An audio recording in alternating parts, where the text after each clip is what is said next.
السلام عليكم ورحمة الله وبركاته. kulanti waxaan wanaagsan dhammaan asxaabteena family-na walaalaheena qalbiga meel baad dunida ka joogtaan. Halkan dad doonaysan YouTube channel-kan Nuur Official sidoo kale waan walaalkii Nuur ku soo dhawaada muuqaalkeena Jimcaha maanta waa Jimco Friday sida taqaanaan. Jimcaha YouTube channel-ka waxaa soo gelaya taxaniya Qurux Cusmaan. Maanta waa Jimco taxanaha maanta waa Qurux Cusmaan season 4 xalqadii 119 af Soomaaliya. Inta muuqaal guud galin ka hor haddii ay tahay marka hore channel-ka soo boqotay fadlan daawada waxaa ka codsanaa channel-ka inaad subscribe noo saarto video like ka saarto sidoo kale comment ana doogta fikiradiina هذا ما ستنقصد هذا مخالك أنا جمعان ما أنتوا كل ما أنتوا جمعان على سوق لا تحني كل عثمان على قدم ما أنتوا سيسون فوق على قدم بخلطوني سجالات أف صومالي هدي داود أتى من كل رجال كسب بقت أنا كبر نهب كتحنا الله طبطو تحنا على طبطو سي أونلاين هدي أدونس لكن ما قد أصحاب أونلاين كتابتو لينكي هوس أيوة لا تلفون نمبر كي مش قرني هالكاس يجلس سحر روس أبكا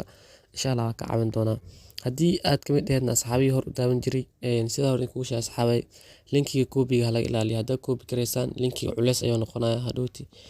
إنه نيسودو وأتكانا أدادا ما سنتين إن شاء الله دولا رادو أنت سيجي مقال كنا ما أنت مقال كان مقال كهان كل من الله والسلام عليكم ورحمة الله وبركاته.